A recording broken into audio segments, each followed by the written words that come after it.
grupos que están trabajando justamente el tema de subjetividad política. Tienen algunos textos pues que son escritos por usted. Probablemente hay algunas dudas que ellos puedan allí comentar. En últimas es tratar como en este momento, lo que yo les mencionaba por correo, conversar un poco acerca de subjetividad política, de subjetividad y en este caso de investigación cualitativa. Ellos están elaborando algunos proyectos de investigación en subjetividad, algunos lo relacionan con informalidad y tuvimos una conversación en la mañana con otro profesor y pues ahora con usted para que ellos puedan tener como un panorama pues bien general también de un docente invitado y que después obviamente puedan elaborar buenas entrevistas, etcétera. Un poco los instrumentos que yo les compartí, pues son los grupos que están trabajando en eso. Así que yo creería que pues, la idea es que usted pueda presentarse, pueda conversar un poco acerca de lo propuesto y después pues podemos tener algunas preguntas de los estudiantes.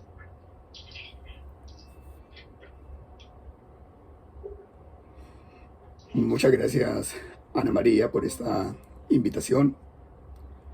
Un saludo a los colegas participantes que están allí en la sala.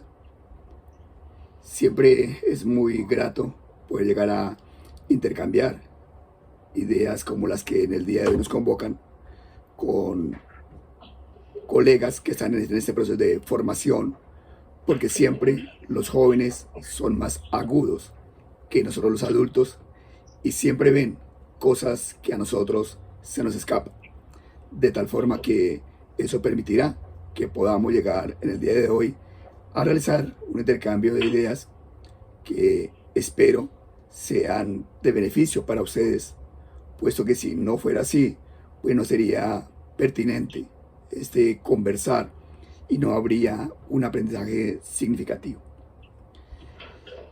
El ideal podría ser responder directamente preguntas de parte de ustedes, en cuanto que si hay preguntas, pues quiere decir que están motivados sobre ellas, que son sus preocupaciones fundamentales. Sin embargo, como parece que eso no es posible de concretar, ese ideal, vamos a hacerlo sobre la base de lo real. Y lo real es entonces tener la demarcación que Ana María me planteó a través del correo electrónico. Ella me dice que hablemos el día de hoy sobre subjetividad e instrumentos. Si se quiere, ese podría ser el título de este intercambio de conocimientos entre nosotros, subjetividad e instrumentos. Pero ella me da 3 pistas que servirán de alguna forma como guía para el desarrollo entonces de esta conversación. La primera es, dice Ana María, porque parece que es el interés de ustedes, ¿por qué elaborar conocimientos sobre subjetividad desde la perspectiva cualitativa? Segunda idea que me da ella para orientar la charla, la importancia de generar los espacios adecuados para realizar entrevistas semi-estructuradas. Y tercero, que se hable sobre la intencionalidad del investigador para develar las realidades, en particular de un contexto como el que nos corresponde vivir, que es el de la pandemia, donde puede haber intereses respecto de la manera como los jóvenes vivieron la pandemia, si hubo o no expresiones políticas de ellos y cómo esto se expresa, por lo tanto, en su subjetividad, cómo pudo haber habido aumento de la pobreza y cómo ello también pudo haber incidido en la informalidad y por esa vía también en la expresión de otra subjetividad. Como pueden ver, Ana María es bastante amplia en la agenda que ofrece, pero esa amplitud también me genera una dificultad porque cada una de ellas es una temática que en sí misma da para charlas amplias en diferente momento. Pero haré entonces una síntesis de eso que ella me propone para generar, como lo sugiere Ana María hace un rato, un encuadre para la conversación. Si estamos ubicados en ese primer momento como agenda, digamos, de nuestro momento de conversación, empecemos a desarrollar esa primera idea. La primera idea de por qué elaborar conocimientos sobre subjetividad desde la perspectiva cualitativa.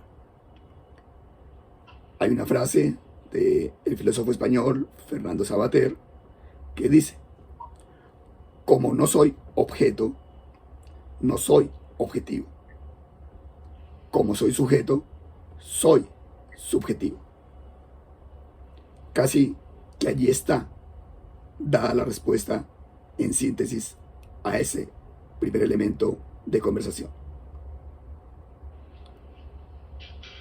Es posible elaborar conocimientos sobre subjetividad porque somos sujetos. Porque en cuanto sujetos, nosotros tenemos una triple característica que nos identifica como humanos, y es que somos seres biopsicosociales. Pero esa triple connotación, que es compartida por muchos investigadores, no es algo que yo esté creando como novedad. Si están interesados en particular de una referencia, les recomiendo a Edgar Morin en un capítulo que se llama La noción de sujeto. Allí él va a ampliar un poco más alrededor de esta perspectiva. ¿Qué implicaciones tiene el que seamos seres biopsicosociales? Pues que en principio nos asumimos como parte de la naturaleza. Y en esa parte de la naturaleza somos una especie más. Una especie que es una especie animal. Y una especie animal que ha venido en proceso evolutivo, transformándose hasta permitirnos ser lo que ahora somos. Pero cuando nosotros nacemos, somos meramente condición biológica y debemos por lo tanto hacer un tránsito de la animalidad hacia la humanidad. Esto se da a través de lo que conocemos como el proceso de socialización, que también a veces lo presentamos como la acción educativa o las acciones educativas. Es a través de ellas que nosotros logramos la apropiación de la cultura, y por esa vía vamos superando esa condición de animalidad, condición meramente biológica, para irnos ubicando en condición psicosocial, pero siempre teniendo a la base la condición biológica. De ella no nos podemos desprender. Por lo tanto, si tenemos la posibilidad de pasar de una condición de animalidad a una condición de humanidad, quiere decir que potencialmente somos sujetos. Y esa potencialidad se desplegará si y solo si ingresamos al mundo de la cultura, la que nos corresponde a vivir, la apropiamos y allí nos vamos haciendo humanos según esa particularidad. Pero es potencia. Si no ingresamos al ámbito de la cultura, nos quedamos en la condición de animalidad, cuyo ejemplo más claro aparece en la referencia de los niños fiera, niños que son abandonados, que se encuentran en la selva y que son criados por alguna manada y que por lo tanto no adquieren nuestras condiciones culturales, sino las propias de esa manada que lo pudieron haber cuidado en cierto momento. Esa potencialidad de sujetos en el ámbito de la cultura nos va a crear otra condición, y es que aún desarrollando cierta potencia de esa potencialidad, somos sujetos sujetados. ¿Sujetados a qué? A las demarcaciones de la cultura. Pero esas demarcaciones de la cultura implican entonces que somos sujetos sujetados a sujeciones. ¿Y qué papel cumplen esas sujeciones? Cumplen la función de sujetarnos. Por lo tanto, somos sujetos, sujetados a sujeciones.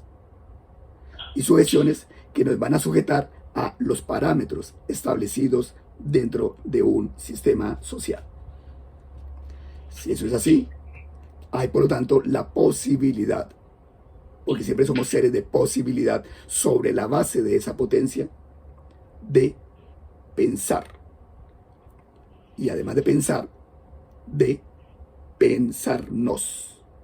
Nosotros, en particular, tenemos esa opción de pensarnos a nosotros mismos, y eso genera una condición básica del sujeto para el despliegue de la subjetividad, que es la acción de reflexividad. La reflexividad se entiende como la posibilidad que tiene un sujeto de colocarse como objeto de conocimiento de sí mismo. Miren bien, se coloca como objeto de conocimiento de sí mismo, pero implica que se mira, que se piensa. Esa acción de reflexividad es fundamental a la hora de querer nosotros indagar la subjetividad, porque implica que debemos crear condiciones, ayudar para que el otro se piense a sí mismo. Por lo tanto, si nosotros vivimos en espacios sociales, no solamente biológicos, hemos ido creando una condición histórica, cultural, que no es estática, porque toda cultura se va transformando, y que allí, como rasgo fundamental de esa cultura, se aprecia lo simbólico cultural. Y dentro de lo simbólico cultural hay una condición particular, que es el lenguaje. El lenguaje que nos permite construirnos, el lenguaje que permite la construcción de mundos, y el lenguaje que por lo tanto nos ayuda a la expresión de nuestra subjetividad, que ha tenido a la base la acción de reflexividad. Por eso, la manera por excelencia mediante la cual es posible hacer que el otro sujeto nos plantee quién es mediante el lenguaje. No hay opción, por lo tanto, objetiva de métodos cuantitativos para que el otro se nos exprese en el despliegue de su potencialidad. Y allí, entonces, se requiere que nosotros podamos llegar a ubicar que tenemos un rol cuando desde la academia nos ubicamos, y es que somos o podemos ser investigadores, lo que implica producir conocimiento en una particularidad, conocimiento científico. Y si vamos a producir conocimiento científico, tenemos la posibilidad, y en este caso la necesidad, de demarcar una perspectiva desde la cual lo vamos a hacer. Y habiendo mundo natural y habiendo mundo simbólico cultural que nosotros como humanos habitamos, hacemos el encuadre de indagar características del mundo simbólico cultural, es decir, de expresiones de la subjetividad. Pero haciendo esa demarcación, igualmente entonces decimos, vamos desde lo simbólico cultural a indagar desde una perspectiva en término plural, que es lo que nos demarca la perspectiva cualitativa, que no es una perspectiva, aunque la denominemos así, para encuadrar elementos que lo componen, sino para hablar entonces de enfoques investigativos dentro de esa perspectiva cualitativa. Cuando hablamos de enfoques, nos referimos entonces a alternativas que son cualitativas, como la investigación acción participante, la etnografía, y en general, por efecto de lo que nos interesa el día de hoy, lo que se conoce como métodos narrativos. Pero no quiere decir que todas estas alternativas como enfoques metodológicos nos sirvan para indagar de manera más apropiada la subjetividad. Y por ello, aún allí, concentramos más la mirada para ubicarnos en lo que serían las opciones narrativas. Dentro de las opciones narrativas tenemos varias, por eso el plural. Por ejemplo, la autobiografía, la historia de vida, las entrevistas a profundidad, las dedicatorias, los relatos, que todos ellos lo que permiten es captar lo que el otro piensa sobre sí mismo y que tiene la posibilidad en una acción generosa de compartir con nosotros. Pero los métodos cualitativos tienen una característica, y es que no son dados por más de que nos los demarquen en términos de metodologías. Y allí la necesidad entonces de diferenciar entre método y metodología. Se entiende por metodología lo que generalmente nos enseñan en los cursos de metodología, que son pasos fríamente calculados, como si fuera la realidad, y más aún la realidad humana, para poder llegar a realizar procesos de investigación. En esos pasos nos dice entonces, paso número 1, consiga la muestra. Paso número 2, elabore el instrumento. Paso número 3, etcétera, etcétera. Y esa forma mecánica que aparece como una receta no nos permite realmente acceder a las cualidades de lo humano que se expresan en las narrativas. A diferencia de la metodología, como esos pasos rígidos, se encuentra el método. Y el método es el camino que cada investigador, de manera particular, recorre para producir conocimiento. Por lo tanto, el método, dirá Edgar Morin, es la andadura que realiza cada investigador en su proceso de investigación. Giorgio Agamben, en un texto que se llama El método, va a decir algo parecido y va a plantear que el método es un camino que se recorre y que comparte el investigador con amigos en la intimidad de lo que es una comunidad académica, para que se entienda qué fue lo que él hizo para lograr el resultado que pudo haber obtenido. Pero miren que Agamben y Morin lo que nos plantean es camino, procesualidad, andadura. Y eso es distinto a que nosotros estemos hablando de pasos rígidos, de algo inamovible. Cuando ustedes realizan sus procesos investigativos, se ven en la obligación de pensar cómo es que han logrado realizar eso que están desarrollando. Y se supone que ustedes deben dar cuenta en el informe de investigación de esa procesualidad, de ese camino.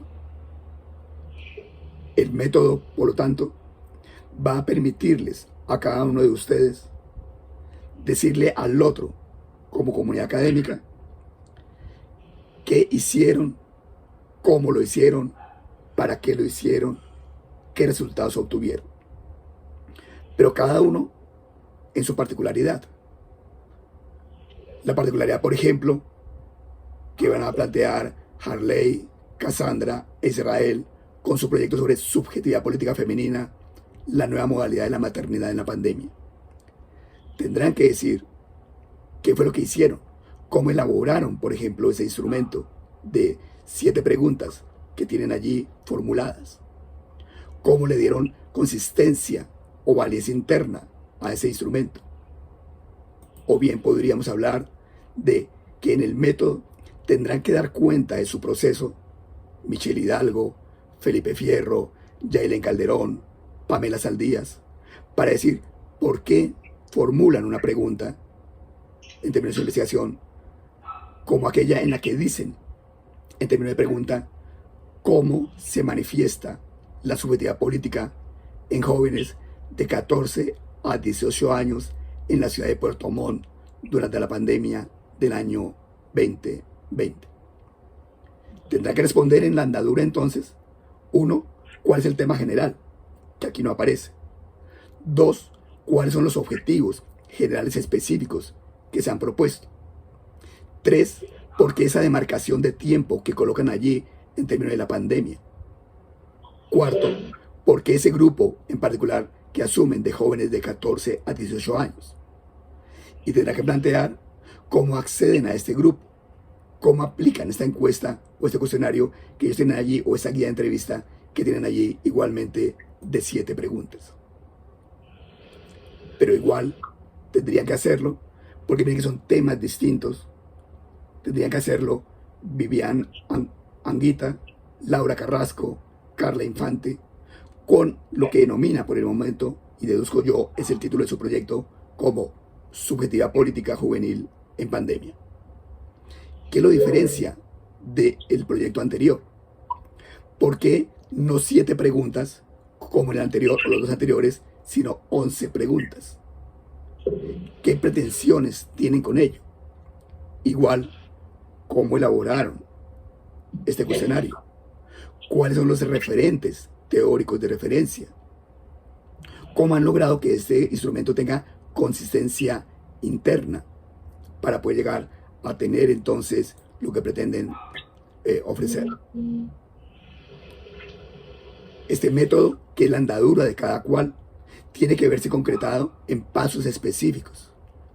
Por eso, Constanza Céspedes, Camila Gamonal, Diego Marín, Catalina Velázquez deberán expresar su método en términos de los pasos que siguieron para dar cuenta de eso que ahora denominan como subjetividad política, proceso de vacunación y restricciones sanitarias. ¿Por qué esa demarcación? ¿Por qué 10 preguntas y no 11 como en el anterior o 7 como en las 2 primeras? ¿Por qué ese tipo de preguntas particulares que desarrollan? Miren que allí está la particularidad de cada uno de ustedes en el proyecto. No hay un proyecto general, aunque hay proyectos de subgrupos, que en su particularidad debe ser entonces escrito y descrito por cada uno de ustedes para poderlo llegar a presentar. Y por eso se parte del hecho de que en el método, con mayor razón, se aplica la acción de pensar del investigador para ordenar una procesualidad desordenada que se da en la vida real de la recolección de la información, que es solamente una parte del proceso investigativo general. Por lo tanto, para sintetizar esta parte de la primer gran eje, diríamos que nos interesa elaborar conocimiento sobre subjetividad desde la perspectiva cualitativa, porque nos interesa conocer lo humano, conocer las particularidades de una expresión de lo humano, porque nos interesa conocer y profundizar en la singularidad de aquellos sujetos a los cuales nosotros entrevistamos. No es la pretensión del metarrelato, no es la pretensión de leyes universales, es algo más modesto, que significa conocer a profundidad la singularidad de un ser humano que nos expresa en alguna forma maneras del vivir de una colectividad donde él está ubicado.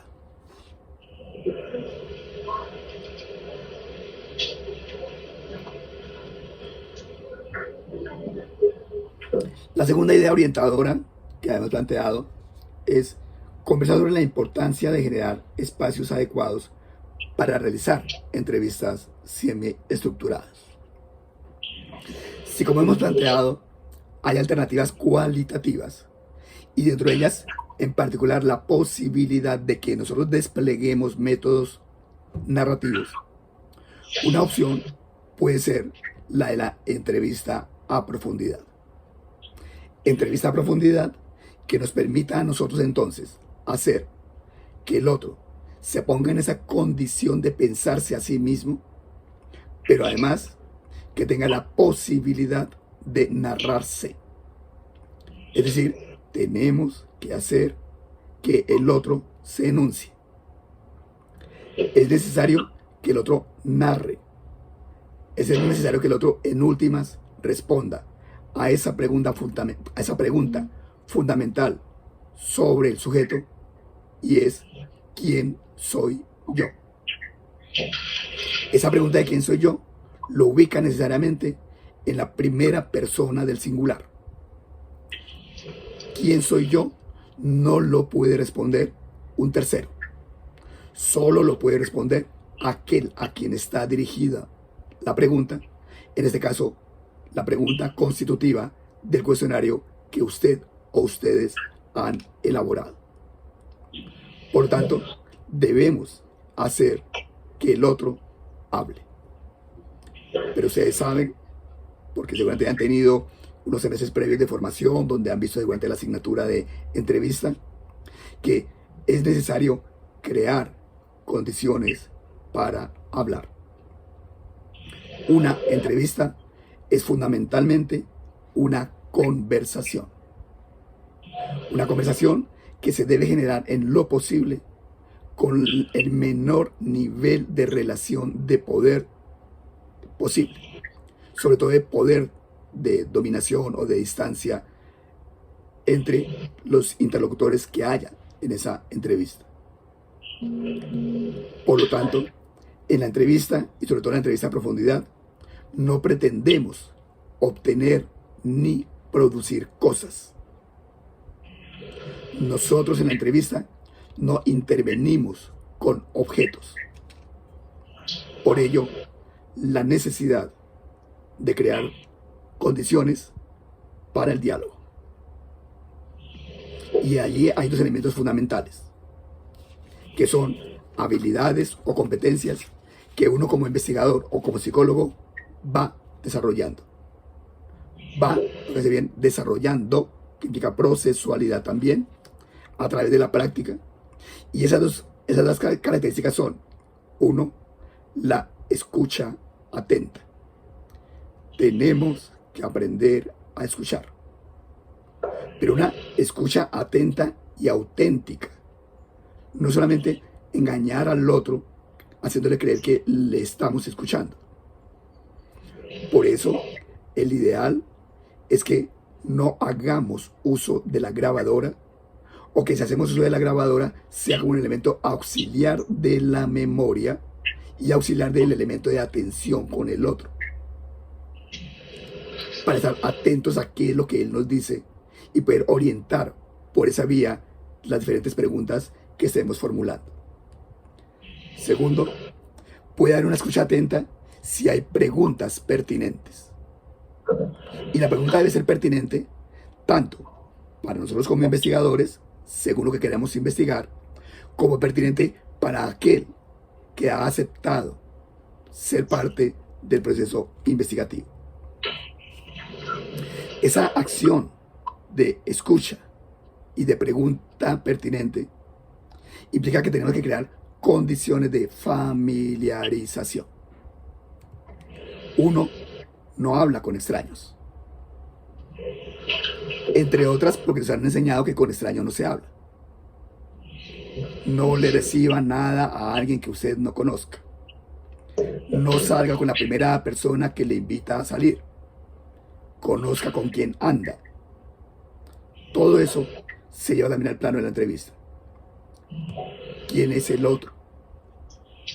Debemos en alguna forma conocer al otro, y en el término de un diálogo, conocernos. Pero a veces parece que nosotros tenemos en la investigación una etapa que le llamamos incluso así recolección de la información, y pareciera que estuviéramos recogiendo cosas, como si estuviéramos recogiendo manzanas, donde cogemos esa cosa llamada manzana y la colocamos en una cesta. Cuando acá se trata no de recoger, sino de interactuar para desde allí producir información, pero que hace bien es producir más que recoger, aunque el nombre técnico, por la tradición positivista, la denomine recoger. Entonces, ¿cómo construimos esa información?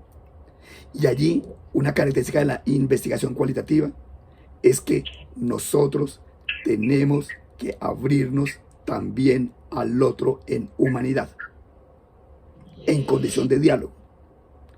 Pero generalmente, como investigamos, para cumplir con una tarea, sea de aula o sea una tarea administrativa desde un proyecto financiado, los tiempos no son insuficientes y pensamos solamente en cumplir la labor, no en rescatar la conversación. Y al cumplir la labor, por lo tanto, no generamos el tiempo suficiente de conocimiento. Y al no generar ese tiempo suficiente, lo que hay es un o monólogo o un acto de violentación del otro en cuanto le sacamos información sin siquiera reconocerlo al otro en su particularidad. Si no hablamos con extraños, sino que hablamos entre amigos, tenemos que, con todas las limitaciones del caso, crear algunos vínculos de amistad, de cercanía. Eso implica entonces que la investigación cualitativa, a diferencia de la cuantitativa, requiere de tiempos amplios.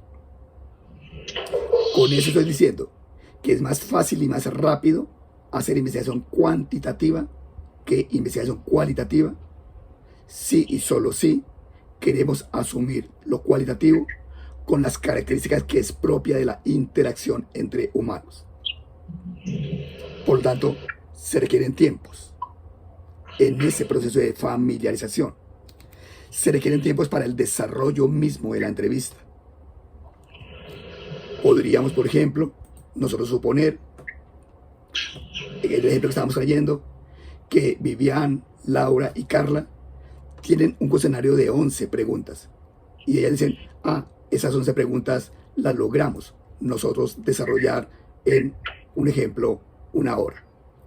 Pero ocurre que es posible que en la entrevista, cuando se llegue a la pregunta número 3, por decir algo, que dice de qué maneras ha participado políticamente durante el confinamiento respecto del estallido social o los procesos eleccionarios, esa persona decida hablar porque es que es un elemento muy importante para ella, porque actuó como una persona militante dentro del proceso de movilización. Y es posible que esa persona entonces despliegue su argumento sobre todo allí, en ese punto, y que el diálogo de ella sea un ejemplo de media hora. Claro, el grupo de Laura y compañía entran en pánico porque solamente tenían establecido 45 minutos para la entrevista. Y solamente van en la pregunta número 3. Uno se puede preguntar, ¿qué hago? ¿Cambio de sujeto? ¿Anulo la entrevista? ¿La dejo hasta allí?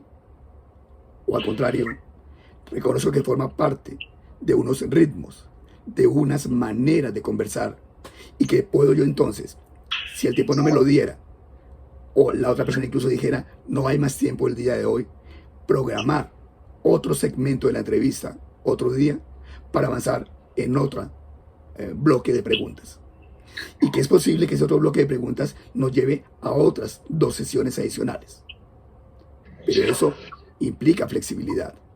Eso implica reconocer que estamos en la conversación, no en la recolección. Y que por lo tanto, quien habla tiene el poder del entrevistado. Y que ese poder del entrevistado es el que demarca los tiempos de conversación. Al día de hoy, por ejemplo, nosotros tenemos una demarcación de tiempos de esta conversación, demarcados por el uso del préstamo del aula virtual, demarcados por la misma horario de la asignatura que ustedes tienen. No nos podemos ir al infinito en la conversación. Pero en otras opciones debería haber una primera parte, segunda, hasta la enésima parte, hasta tanto podamos satisfacer las inquietudes que directamente nos están a nosotros interlocutando. Porque es posible que las ideas orientadoras y el tema que propuso Ana María no sea el que le interese a ustedes como mayoría. Y si hay un proceso de familiarización con ustedes como grupo, pueden surgir otros intereses, otras vertientes por las cuales nos podríamos ir en la conversación.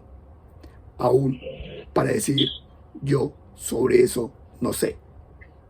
Y buscar la construcción colectiva a ese interrogante que pudiera llegar a aparecer.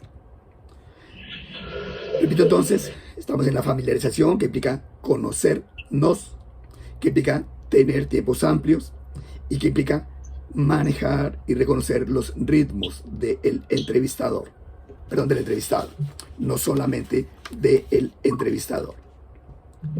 Esos ritmos que son propios de una conversación cálida. Cuando hay calidez en la conversación, ella se alarga. Por eso es diferente hablar con la profesora en el aula de clase, hablar con los compañeros en la cafetería. La conversación del aula de clase es una conversación formal, obligada. La conversación de la cafetería es placentera, es por discurrir sobre la vida, es por pasarla, por hablar. La entrevista debería tener esa condición de ser de hablar por hablar. Pero no es fácil cuando nos han ido formateando maneras de entrevistar, maneras de relacionarnos con el otro, de acercarnos con el otro. Cuando dicen a uno, haga el rapport. En el rapport dicen a uno, conserve la distancia del otro. No se puede. Aquí al contrario, la invitación es rompa el distanciamiento del otro. No por distanciamiento social de pandemia, sino de cercanía para la conversación. Pero además, como es una conversación, no tiene por qué estar uno solamente hablando. El silencio puede aparecer. La pregunta me puede coger de sorpresa y me pone a pensar sobre ella. Y al pensarla, debo guardar silencio. Y todo silencio generalmente se magnifica en el tiempo, sobre todo si uno como entrevistador está en posición de presión, porque entonces un silencio de unos segundos, uno cree que ya van minutos enteros y quiebra uno el silencio. Hay que vivir el silencio. Uno, como forma de reflexión sobre la pregunta formulada, y dos, como forma de comunicación.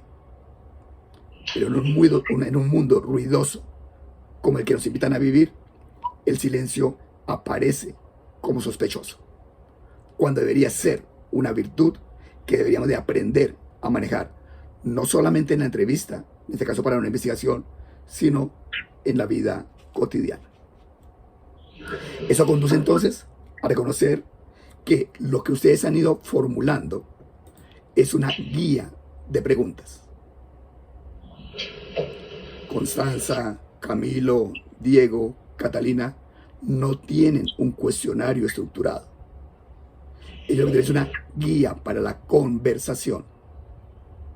Pero si es una guía, implica entonces que es una guía de preguntas orientadoras. ¿Qué es lo que orientan? La conversación. Pero siendo orientadora, implica entonces que no se tiene por qué desarrollar consecutivamente de la pregunta número 1 hasta, en el caso del grupo de Constanza, hasta la pregunta número 10. Sino que si la conversación da, porque el entrevistado, al dar su narrativa entrelazada en su discurso, porque él tampoco va a dar una respuesta mecánica, si hemos creado una buena condición de entrevista, podrá pasar o permitirnos pasar en el enlazamiento de la pregunta número 1 a la pregunta, por ejemplo, número 7. ¿Es legítimo hacer ese salto? Sí, porque estamos conversando. Por eso yo debo, como investigador, conocer al dedillo las preguntas, casi que tenerlas memorizadas, porque la guía es eso, una guía. De tal forma que en lo que el otro me dice, en los silencios que yo logro manejar, sabré qué pregunta es más pertinente que otra.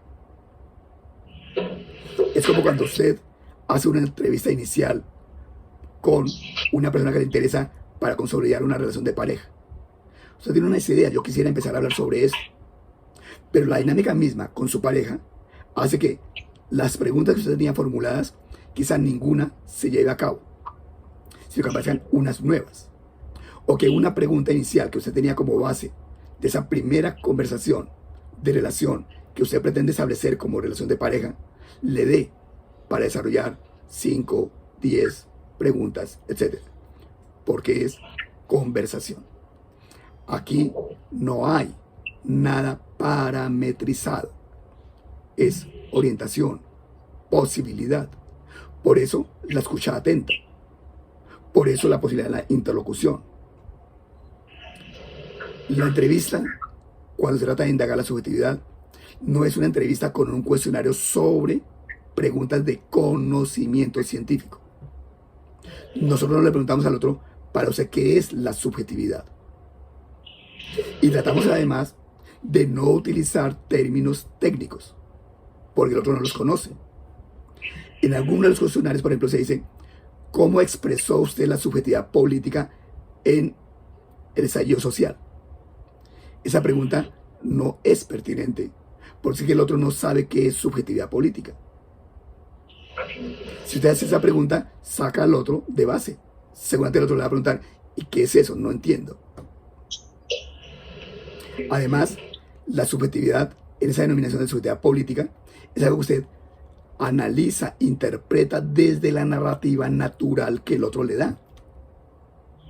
Tiene un encuadre teórico que le permite saber que esta persona, cuando dijo esto, me da un indicador que me permite enmarcarlo en subjetividad política. O al contrario, en cualquier otro elemento. ¿Por qué?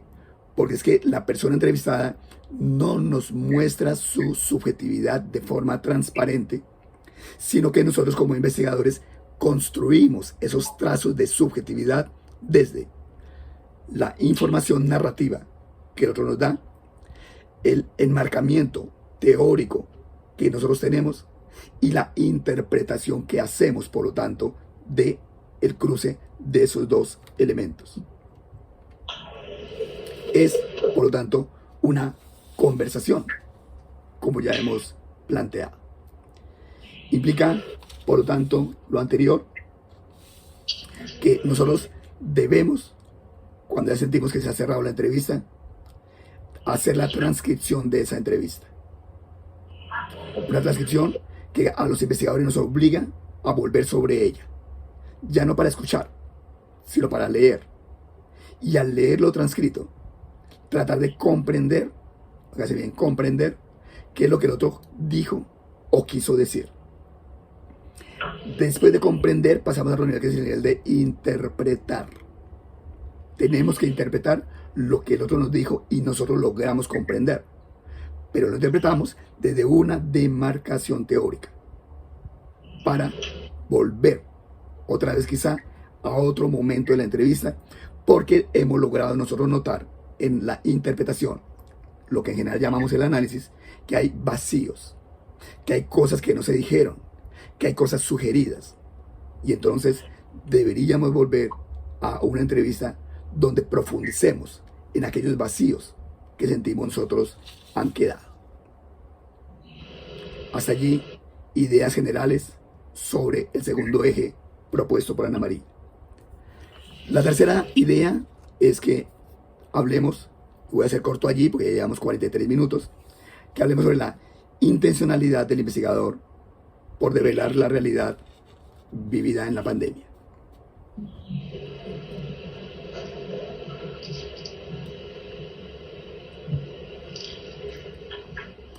Es necesario aquí, en primera instancia, reconocer que toda investigación tiene un interés, que todo investigador tiene también sus propios intereses.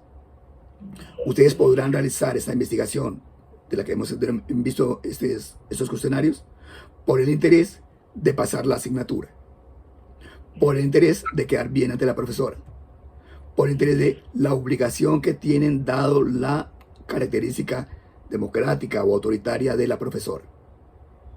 Ahí hay unos intereses. O el interés auténtico de aprender a investigar. Por el interés auténtico de formarse en una posibilidad que tenemos en la formación profesional, que es la de no solamente ejercer la profesión en cuanto tal, sino también investigarla en cuanto que es una disciplina. Y para investigarla tenemos que formarnos como investigadores. Pero hay también quizá una intencionalidad, que es la intencionalidad de cómo ayudamos a interpretar lo que ocurre en la realidad, que puede ser, si quiere, una intencionalidad de orden político. Y allí habría que ver por qué ustedes escogieron los temas que escogieron para indagar.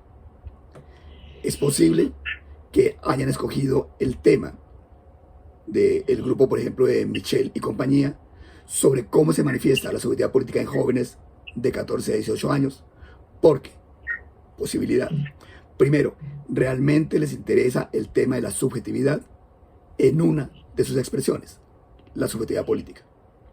Pero si no es porque les interesa, sino que hay que cumplir con una tarea, pues el resultado va a ser distinto. Porque ese grupo etario de jóvenes de 14 a 18 años, que marca otro interés, porque me interesan los estudios solo de juventud, o al contrario, es que me tocó, era el único grupo que había vacante como tarea.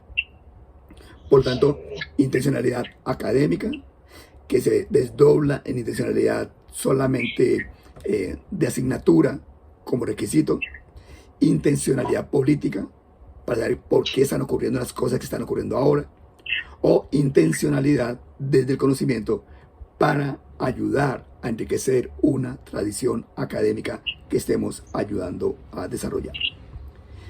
¿Por qué en particular sobre la pandemia? Porque se espera que nosotros hagamos investigaciones que sean pertinentes socialmente, contextualizadas. Y esa pertinencia y contextualización al momento lo da el fenómeno que hemos y estamos viviendo, que es el de la pandemia derivada del COVID-19. Y esa pandemia, que es pandemia porque fue justamente universal, entendía universal como que se desplegó en todo nuestro planeta Tierra, implica que afectó nuestro actuar, desde el más pequeño y el más individual hasta el más grande y más global. Primer elemento, todos nos vimos obligados a estar en confinamiento. Es decir, romper con una condición propia de nosotros como humanos, que es la sociabilidad. Segundo, ese confinamiento nos vimos obligados a quedarnos en casa, casi como un eslogan y un imperativo: quédate en casa. Pero además, quedarnos en casa implicó una ruptura en los ritmos y la temporalidad que llevábamos. Inicialmente se anunció que eran 8 días, luego 15, 2 meses de confinamiento. Diferenciado además por país, por región, por ciudad, por comarca.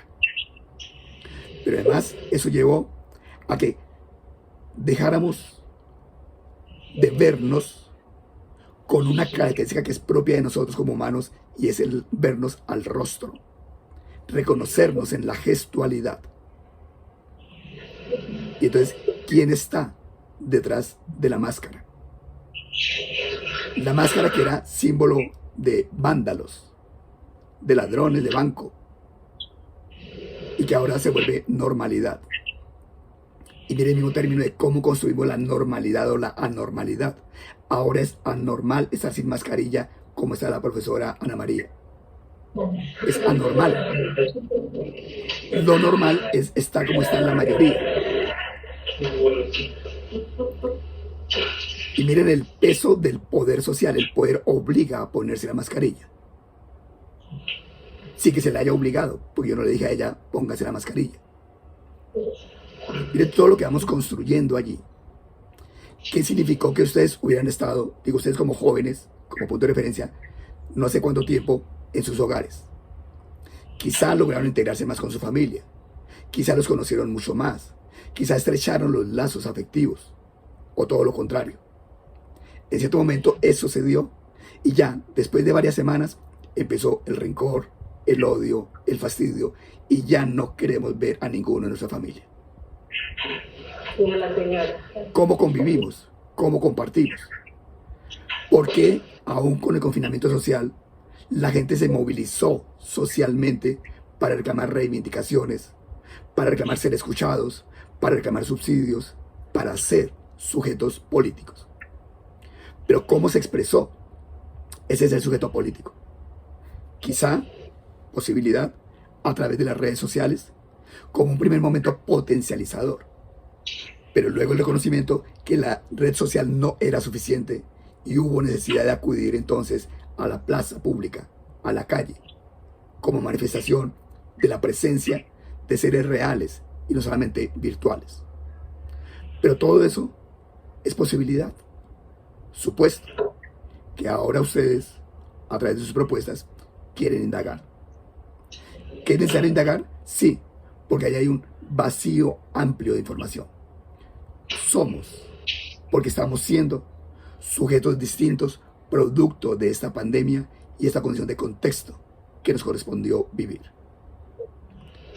Hasta acá, estas ideas generales que quisiera entonces compartir con ustedes, para ahora, si hubiera la posibilidad y la necesidad de parte de ustedes, pues formular preguntas y, si me es posible, responderlas o dejarlas para que las sigan pensando en cuanto ustedes seguirán reunidos y pensándose en este tiempo tan raro que nos ha correspondido vivir de pandemia y confinamiento.